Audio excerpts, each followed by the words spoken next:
Eu quero começar com uma pergunta. Eu já tratei sobre isso há um tempo e é bem simples. O que é mais importante? O que você crê ou o que você faz? Bem simples a pergunta. O que é mais importante? O que o ser humano crê ou o que o ser humano faz? E exemplificando de forma bem simples, eu fiz aqui peguei algumas imagens para tentar explicar o que eu quero que nós pensemos. Na figura aí há 3 homens, um budista, um muçulmano e um cristão. Eu estou entendendo que esse cristão, ele é um cristão genuíno, ele não é um religioso. O budismo é uma filosofia que tem várias práticas para que você possa se aperfeiçoar. Os muçulmanos ou a religião islâmica é uma religião que diz crer em um único Deus, que tem o seu livro sagrado, que tem várias práticas em que você precisa desenvolver para tentar agradar a Deus e aplacar a ira desse Deus. O budista crê que ele deve fazer o melhor. O conceito da reencarnação é muito complexo, nem mesmo eles sabem definir exatamente. Os muçulmanos acreditam que devem fazer o melhor, inclusive com 5 orações todos os dias, voltadas para a cidade sagrada e vários rituais. Eles creem que eles devem fazer. E a genuína fé cristã, ela crê que Cristo fez. Qual é mais importante? O que você crê ou o que você faz? Agora, vamos admitir que você conhece esses 3 indivíduos e que conviva com eles. E você vai ver que em termos de ética e de comportamento, o budista e o muçulmano são melhores até que o cristão. O que é mais importante? O que eles fazem ou o que eles creem? Melhor. E quando eles morrerem? O que vai ser mais importante? O que eles fizeram ou o que eles creram? Deixa eu mostrar biblicamente João 3,18. Você, por favor, se você trouxe a sua Bíblia, acompanhe, eu vou projetar os textos também. Quem crê nele, João está escrevendo, nós não sabemos se é o próprio Senhor Jesus que está dizendo, é muitíssimo provável que sim, e ele está falando dele, então, quem crê nele, Cristo, não é condenado, mas quem não crê já está condenado, porquanto não crê no nome do unigênito Filho de Deus. Qual é o critério para Deus? O que é mais importante para Deus? Como Deus salva alguém? Pelo que a pessoa crê ou pelo que a pessoa faz? A verdadeira e genuína fé cristã se pauta no crer. Não é fazer. Uma pessoa é justificada diante de Deus por crer.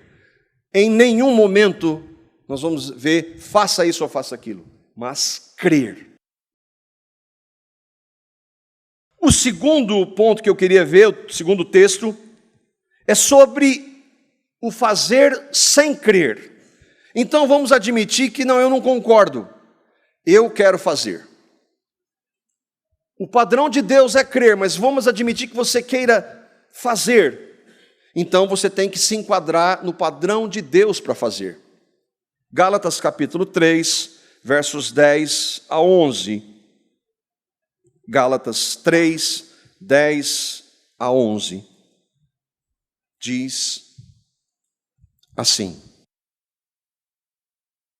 Deus está falando na mediação e ação do Espírito Santo pela boca ou pena do apóstolo Paulo. Todos aqueles, pois, que são das obras da lei, estão debaixo de maldição. Porque está escrito: maldito todo aquele que não permanecer em todas as coisas que estão descritas no livro da lei para fazê-las. E é evidente, diante disso, que pela lei ninguém será justificado diante de Deus, porque o justo viverá pela fé. O que é mais importante? É fazer, então faça tudo em todo o tempo, de acordo com o que Deus exige. Bom, eu e vocês sabemos que ninguém jamais fez isso, a não ser Cristo. E não é que nós erramos por pouco. Nós erramos, mas por muito. O Flávio colocou aqui no início, isso não é avalizar pecado. Então basta eu dizer que eu creio e eu vivo do jeito que eu quiser. Não. O ponto é que se alguém genuinamente crê em Cristo, Cristo vai transformar o fazer dessa pessoa. Mas é Ele que faz. É Ele quem faz. Eu não estou dizendo que em um cristão não haja mudança ética e comportamental. Se não há nenhuma mudança e essa pessoa se diz cristã, ela precisa ver o Cristo que ela crê. Um cristão genuíno será transformado em Cristo. Em Cristo. Agora, ainda assim, eu e vocês que cremos, sabemos, como o Flávio também mencionou aqui, tristemente nós ainda pecamos. E o nosso parâmetro continua sendo qual? Crer. Ou, não, agora eu creio, a manutenção da minha salvação depende do que eu faço? Não, continua sendo crer. Qual é mais importante, irmãos? É importante que nós entendamos o crer rege o fazer. Se nós cremos de verdade em Cristo, Ele vai transformar as nossas vidas. Dito isso, essa introdução, eu gostaria que nós víssemos, nós vamos começar hoje uma série de estudos de fundamentos que nós intitulamos O que Cremos e por que nós adotamos e temos uma confissão de fé. Aliás, o que é confissão de fé? Uma confissão ou declaração de fé é um registro, um documento, desenvolvido pela igreja local para expor sistematicamente ou de forma organizada as doutrinas e ensinos defendidos por ela. Eu aqui trouxe uma confissão de fé nossa. Ele não está formalizado, não está num papel agora, mas isso é parte do que nós cremos. Qualquer pessoa tem a sua confissão de fé, esteja ela no papel ou não, qualquer, inclusive o ateu. Qual a confissão de fé do ateu? Eu não acredito em Deus. Nós vamos procurar, pela graça de Deus, durante um tempo, tratarmos dos principais fundamentos daquela que cremos ser a genuína fé cristã. Nós já temos, nesses 7 anos, tratado, se não de todos, mas de fundamentalmente quase todos eles nos estudos. O que nós queremos agora é ter isso um pouco mais organizado. Aliás, nós já temos na nossa página da comunidade, está lá o que nós cremos, a confissão de fé da comunidade. E se você observar aí, dá para ver que a data não fomos nós. Apesar de ter alguns irmãos aqui um pouco mais velhos uns que os outros, eu não vou falar qual é o mais velho dos presbíteros. Nós não somos tão mais velhos assim. Então nós não inventamos aquilo que nós adotamos como princípio. A nossa confissão de fé, ela é a Confissão Batista de Londres de 1689. Nós não inventamos absolutamente nada. Seria estupidez e pretensão em 2000 anos de igreja dizer que nós descobrimos alguma coisa nova. Apesar de, nos últimos anos, haja coisa nova. Nós não, pela graça de Deus, clamamos ao Senhor que nós não sejamos levados por ventos de doutrina, que é o que predomina hoje. Hoje nós não vamos estar, apenas uma introdução, nós vamos entrar propriamente na confissão. Eu queria fazer uma introdução e explicar por que nós entendemos que é importante. Uma das questões é que há aqueles que sempre perguntam: para que precisamos de uma confissão de fé? Afinal, já não temos a Bíblia, que é a palavra de Deus, como nossa regra única de fé e prática? Sem dúvida. A nossa regra é a Bíblia. 2 Timóteo capítulo 3, versículo 16 e 17, talvez um dos textos que nós mais citemos aqui, diz isso de maneira clara: toda a Escritura é inspirada por Deus. Ela, a Escritura, é útil para ensinar, repreender, para corrigir, para formar na justiça. Por ela, o homem de Deus se torna perfeito e capacitado para toda boa obra. Por isso que ela é única, por isso que é só ela. Por isso que uma confissão de fé jamais pode substituir ou se sobrepor à Bíblia. Infelizmente, isso aconteceu na história. Uma confissão não é inspirada, ela é humana,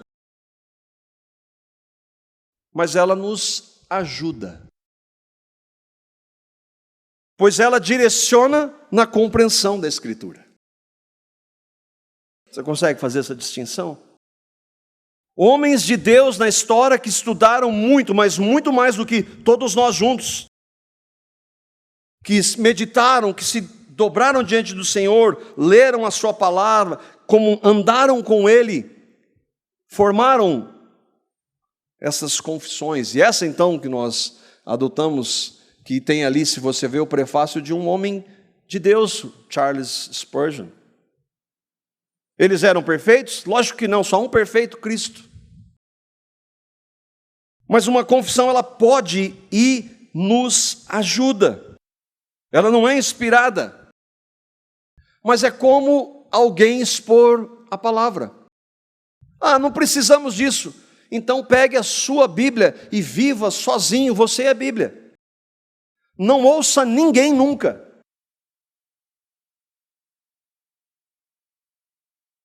Deixe-me exemplificar um pouco. Esses três grupos, católicos romanos, neopentecostais e reformados, esses três grupos afirmam categoricamente que creem em 2 Timóteo 3, 16 e 17. Eles dizem que a Bíblia é a palavra de Deus, contudo eles discordam em inúmeros pontos, mesmo a Escritura sendo inspirada por Deus. O problema não está na Escritura, está em nós. Muitas discordâncias desses três grupos são totalmente incompatíveis. Ainda assim, eles dizem: nós cremos que a Bíblia é a palavra de Deus. Conquanto católicos romanos não digam que é a única regra de fé e prática, porque o caso deles, a tradição se sobrepôs à Bíblia, o outro diz que sim. Há muitas questões envolvidas. E, irmãos, dizer isso, o problema está resolvido? Há questões como que cada um desses grupos se aproxima da Bíblia. A Bíblia é a palavra de Deus, é como eu me aproximo dela. Ela é infalível? Se qualquer coisa que eu faço não estiver de acordo com ela, eu não aceito, não devo aceitar? O segundo grupo já não leva tão a sério essa questão. Como cada um desses grupos interpretam a Bíblia como um todo? Qual é o nível de autoridade da Bíblia para cada um desses grupos? E outra, a Bíblia trata de vários assuntos. Como esses grupos, em pontos como especialmente a salvação, dons espirituais, A autoridade da igreja. Como esses grupos veem a Bíblia? Como eles a interpretam? Esses grupos vão usar a Bíblia para respaldar os seus ensinos? Sim ou não? Sim. De maneira correta? Bom, aí vai depender daquilo que nós cremos, de como nós cremos. Eles vão oferecer respostas diferentes para esses assuntos? Sim ou não? Sim. Por quê? Porque eles veem a Bíblia que eles dizem, e nós estamos incluídos, nós vemos a Bíblia que nós cremos ser a palavra de Deus diferente. De forma diferente. Mas como pode? E agora? Como é que nós vamos fazer? Pergunte a estes 3 grupos: vocês são cristãos? Eu conversava com uma irmã essa semana sobre isso. Pergunte a essas pessoas: vocês creem na habitação, na ação e direção do Espírito Santo? Eles vão dizer que sim. Mas espera aí, como é que pode estar tão certo em tudo isso e ser tão diferente? Se uma pessoa chegar e dizer: Marco, Deus falou comigo pela ação do Espírito Santo, eu vou falar amém porque ele disse que Deus falou? É claro que não. Pode ser quem for.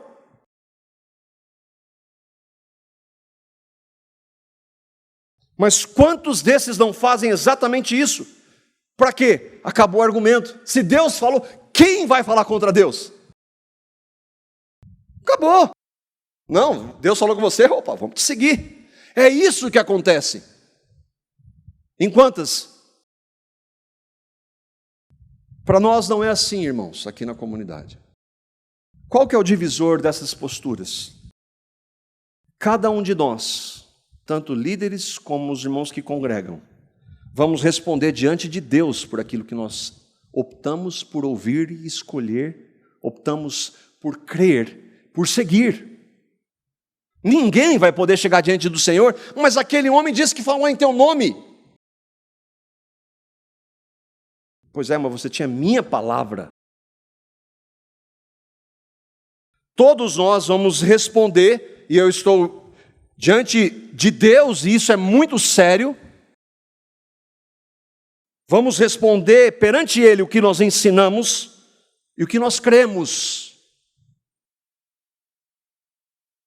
Diante desses poucos exemplos, aqui nós, como igreja local, parte da igreja universal de Cristo, que não é a universal, nós não entendemos que vale tudo. Nós não acreditamos nisso. Nós não deixamos cada um aqui decidir o que quer. Nós não entendemos que, por exemplo, o Flávio vem e fala o que ele acha, eu venho e falo o que eu acho, o Hélio vem e outros irmãos que vêm falam o que eles bem entendem. Porque todos eles acreditam na Bíblia, todos eles dizem que tem o Espírito Santo. Então pode falar, inclusive, coisas totalmente opostas, que está tudo bem. Não, para nós não é assim. Imagina o caos.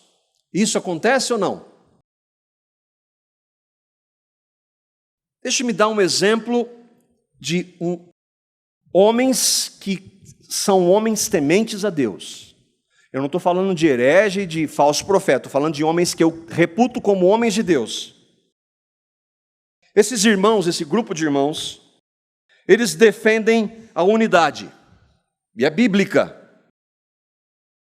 Eles acham que nós não devemos ter divisão, por exemplo, quanto àquilo que nós cremos na doutrina de salvação, chamada soteriologia. Eles acham que não importa se você crê que um homem tem livre-arbítrio ou se esse livre-arbítrio acabou quando o pecado entrou. Ele diz que não tem importância. Com isso, então, eles permitem que os pregadores de diferentes posições falem para o mesmo grupo. Em nome da unidade, em nome do medo da divisão, dizendo que a Bíblia não é clara nesse assunto. E aí, o perigo da soberba espiritual, porque se você define uma linha, você está sendo soberbo. Então, deixo aberto. O que vocês acham que eles estão fazendo com as ovelhas de Cristo? Porque não são deles.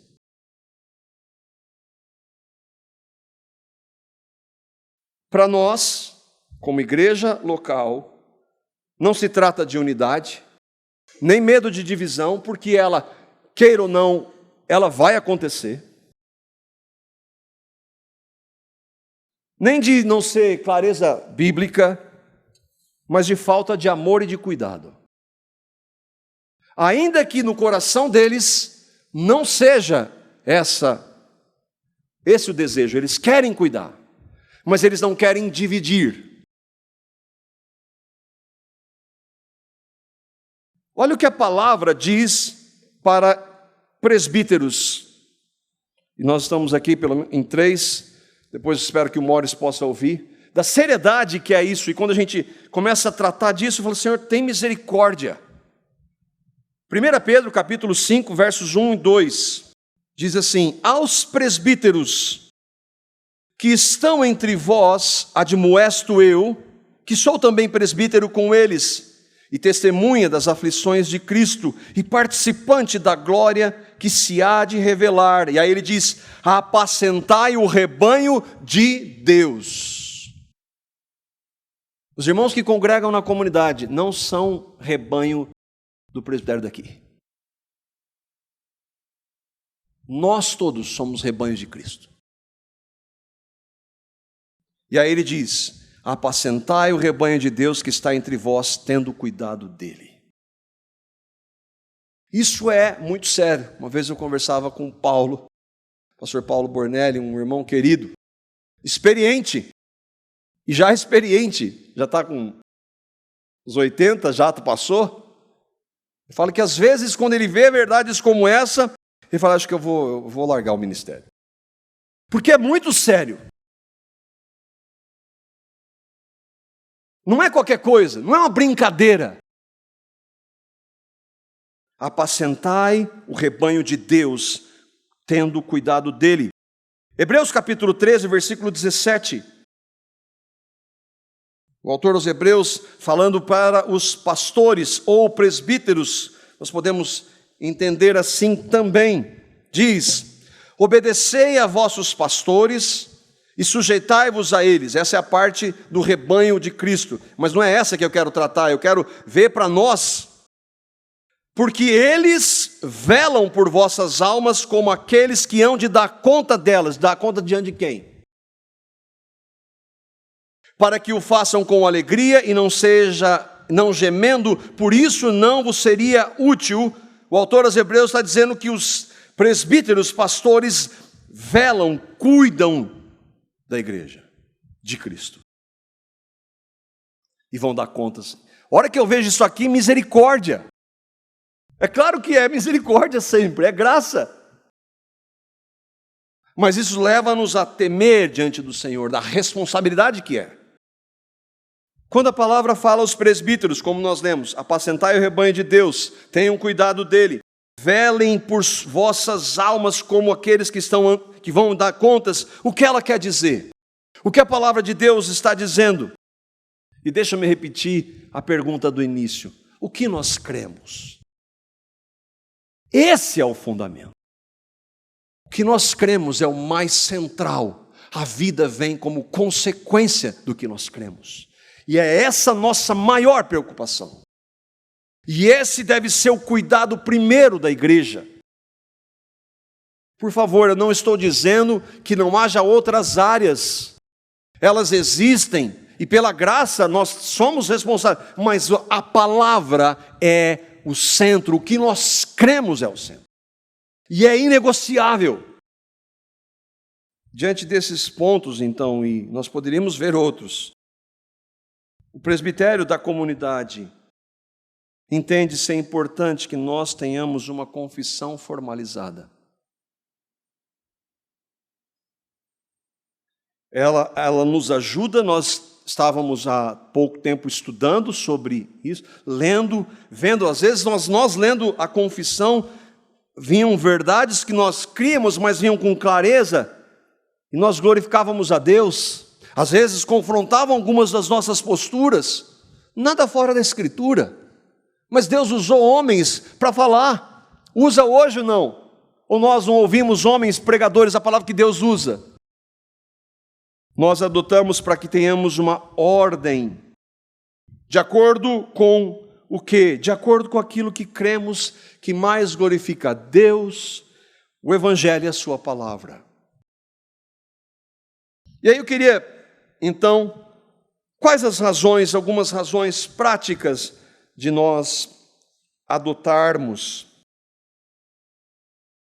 a confissão. Primeiro, e aqui eu tirei como base um grupo de irmãos, você pode ter mais detalhado isso, de um site que chama Reforma 21. A historicidade da fé. Primeiro, por que ter uma confissão? Uma razão para nós termos. Uma delas é que, como eu disse, nós não temos nenhuma novidade nova. Não temos nada novo. O irmão Paulo sempre falou, nos meus ombros eu tenho vários homens de Deus, eu não tenho nada de novo para apresentar. E quando você chegar em algum lugar e ouvir, eu tenho uma novidade, não dê ouvidos. Nós não temos nova revelação, nova doutrina, nova profecia. Nosso desejo para a glória de Deus é ser o mais fiel a um texto que tem 2000 anos, que é a palavra de Deus. Tudo que Deus quis que nós soubéssemos a respeito dele e de toda a realidade está na palavra dele e acabou. Acabou. Isso era um pilar da igreja protestante que se opôs à tradição que se sobrepunha à Bíblia. Mas hoje nós não temos uma tradição, mas nós temos uma infinidade de práticas e ensinos que se sobrepõem à Escritura. Nós não temos novidade, nenhuma novidade. O segundo ponto que é importante, a razão, é que uma confissão nos ajuda a nos prevenir contra esses erros, contra heresias e outras religiões. Olha, nós tivemos aqui uma nova visão e eu gostaria de compartilhar essa visão. Aí nós vamos ver a visão não tem base nenhuma na palavra, naquilo que nós vimos a respeito daquele assunto. Não, nós não aceitamos. Mas é de Deus, não, mas para nós não é. Na história da igreja, os credos e confissões surgiram para combate de falsos ensinamentos. Há evangélicos, hoje, por exemplo, evangélicos unicistas. Isso, unicista, é que não há trindade. Um evangélico não pode ser unicista. Ele é um herege. Quem não crê na trindade não crê no evangelho. Mas tem. Compartilhando com o irmão, existe uma denominação grande que antes dizia que a Bíblia era a palavra de Deus. Hoje eles dizem a Bíblia contém. Porque se contém, eu posso colocar e tirar o que eu quiser dela. E se dizem evangélicos. Uma confissão, à luz da Escritura, nos ajuda a mantermos um norte na Escritura. Se um dia eu, por exemplo, reuni com os irmãos do presbitério, Flávio, Kleber, Mores, eu tive uma revelação direta de Deus, um anjo me apareceu. Eu espero que o primeiro texto que eles lembrem foi assim, ainda que um anjo. Eu espero que pela graça de Deus nós estejamos doutrinados desse sentido. Aí, glória a Deus. O que acontece hoje? Pluralismo e relativismo. O que nós estamos fazendo é contra a cultura. Pluralismo vale tudo, relativismo não tem a verdade absoluta, então cada um pode fazer o que quiser em nome da Bíblia, de Jesus, de Deus, do Espírito, tudo. Não, nós não cremos assim. Nós temos uma base, só a Escritura. É importante crer em Jesus, todo mundo fala disso, irmãos. Qual Jesus? O Jesus da Bíblia. Sim, mas como você encontra e vê Jesus na Bíblia? Espíritas citam textos de Jesus na Bíblia. Pronto. Mas o que eles veem do Jesus não é o verdadeiro Jesus. Outra coisa que quase não acontece hoje, experiencialismo, emocionalismo, a questão que prevalece hoje é sensação, emoção. Daí que vem revelações. Não são revelações, são êxtase emocionais, ditos em nome de Deus do Espírito. Manifestações, visões, sonhos, e como alguns irmãos aqui, tem coisa que acontece. Tem coisa que acontece. Mas se aconteceu e ninguém explica, eu aceito? Não. Não está de acordo com a palavra, não prega o evangelho, não aceita. Para que ela ajuda? Ensino aos novos na fé. Alguns irmãos que estão ouvindo, que vieram de contextos diferentes. Olha, irmãos, nós cremos nisso aqui, dessa forma, assim, assim. A palavra diz assim, assim. Olha, o que vocês creem sobre o Espírito Santo? Olha, irmão, vamos conversar, tem esses estudos, mas olha, nossa confissão está aqui. Você vem, a gente senta, conversa, abre a palavra. Vamos seguir esse norte aqui que tem os textos que falam, nos ajudam. O testemunho da fé. Hoje, irmãos, o fato de alguém dizer que a igreja evangélica não significa nada. Quando as pessoas vêm para a comunidade, o nosso desejo é que elas saibam o que nós cremos. Aqueles que estão acostumados a vento de doutrina não estão nem aí. Ela não está preocupada. Mas aqueles que querem da palavra, elas vão pesquisar, elas vão ouvir. O que está sendo dito? O que eles falam sobre isso? O que eles ensinam sobre isso? O que é? Vão procurar. Quem nunca teve isso não está interessado. Não está interessado, mas quer trazer várias regras novas. Não. Uma confissão nos mostra o que nós cremos, como nós agimos em relação ao que nós cremos. Por que nós cremos? Outra fonte que e a gente tem usado isso, apesar de não ser batista, mas é a Confissão de Fé de Westminster, que em essência é a mesma da Confissão Batista de Londres, nós usamos em casa hoje, por exemplo, com as crianças, o Catecismo Maior de Westminster, que são perguntas sobre temas da palavra e resposta na palavra, e nós lemos os textos, compartilhamos. É uma alegria. Nos ajuda a estudar a palavra. É uma confissão. E por último, exortação e correção de líderes e mestres. Se eu começar a falar bobagem aqui, os irmãos do presbitério falam, Omar, cala sua boca.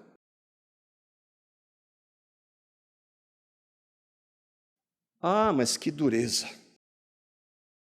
Não foi assim que Jesus fez com o herege. Ele falou, não, olha, veja bem. Amaldiçoado seja aquele que não prega o evangelho. E para nós, pela graça de Deus, eu espero que nós continuemos assim. Pela graça de Deus, porque é só pela graça de Deus. Bem, irmãos, é isso. Nós esperamos, a partir da próxima semana, nós vamos entrar em um assunto que já pudemos tratar alguns meses atrás, sobre a palavra de Deus. O primeiro ponto da confissão é o que nós cremos sobre as Escrituras. E a partir desse momento nós vamos, então, pela graça do Senhor, entrar. Nós vamos andar devagar, nós estamos ainda estruturando como vamos fazer. Eu queria orar encerrando esse momento. Pai, nós te damos graças porque o Senhor, na história da tua igreja, da igreja do teu filho, o Senhor levantou homens comprometidos, dirigidos por ti. Nós sabemos, Pai, que esses irmãos que na história da tua igreja, Senhor, formularam essas confissões, especialmente essa que nós adotamos aqui, não eram perfeitos, eram falhos, mas cremos que eles o conheciam, que tinham um relacionamento contigo, que se debruçaram diante da sua palavra, buscaram a tua direção. E nós queremos te pedir que o Senhor nos capacite, Senhor, para a tua honra e para a tua glória, a estarmos, acima de tudo, firmados na tua palavra. Mas te pedimos que, sendo a tua vontade, que o Senhor use o que esses irmãos trataram para nos edificar também. Senhor, se houver algo ali que não o glorifique, não esteja de acordo com a sua Escritura, não permita que nós aceitemos. Mas, Senhor, também nos dê humildade para reconhecermos que o Senhor usou homens, que nós podemos, que o Senhor ainda usa esses homens para nos ensinar. Te pedimos a direção do Teu Espírito Santo naquilo que vamos tratar durante esse tempo. Mais uma vez, Senhor, que seja um tempo para honra e glória do Senhor, para edificação da Tua igreja. Nosso desejo, Senhor, é honrar e glorificar a Ti em tudo que nós fazemos. Para isso nós dependemos do Senhor, totalmente do Senhor. Clamamos a Ti que nos ajude, Pai. Nesses domingos pela manhã, que também começamos na última semana, Senhor, nos dirigem nas decisões que precisamos tomar, nos trabalhos, ministérios, dirija-nos em tudo, para a honra e para a glória do Senhor. Nós oramos a Ti, em nome de Jesus. Amém.